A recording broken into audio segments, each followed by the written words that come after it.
Ang programang ito ay rated SPG. Striktong patnubay at gabay ng magulang ang kailangan. Maaaring may masiselang tema, lengguwahe, karahasan, sexual, horror o droga na hindi angkop sa mga bata. Nilusob na ni Black Rider itong bahay ni Congressman kung saan talagang gusto na niyang itong matagpuan si Neneng dahil napaamin niya ng isang pulis at talagang pinatay niya na dito.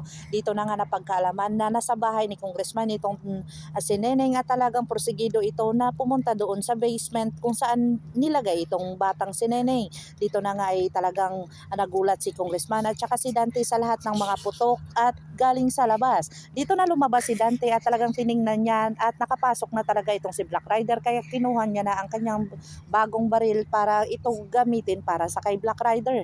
Dito na nga ay talagang nagtuos ang dalawa na kung saan bugbog sarado itong si Dante at nahulin ni Black Rider itong si Dante at hindi na ito pinalagpas. Dito na nga nakita ni Black Rider itong si Neneng na hawak-hawak ni Congressman.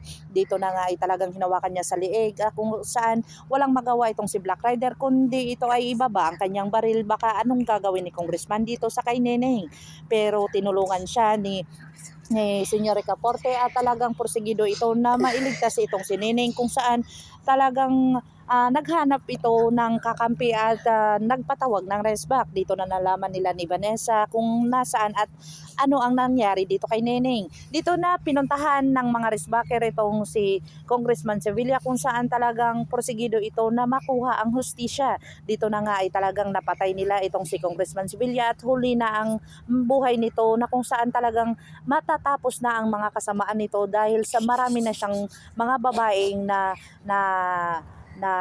gawa ng kasalanan kung saan pinatay pa nila ito. Dito na nga ay talagang napahamak ang isang babae kung saan hinahanap ito ng kaibigan ni Dante at talagang porsigido ito na talagang i-hostage dahil sa gusto niya ito at hindi niya ito kayang mawala sa kanyang isipan. Dito na nga ay talagang nasa panganib na naman ang kanyang buhay at talagang porsigido itong si Black Rider na matuntun kung sino talaga ang pumatay ng kanyang pamilya, lalong-lalo na dito sa kanyang asawa at sa kanyang anak.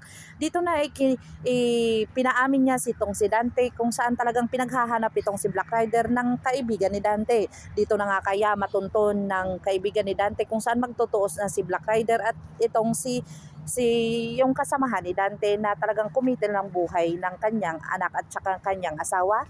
Pakakabangan natin ang mga susunod pa na episode na ito ang Black Rider. Kung bago lang po kayo sa aking channel, please like, share, and subscribe para ma-update po kayo sa mga susunod pa. Yun lamang po at maraming salamat.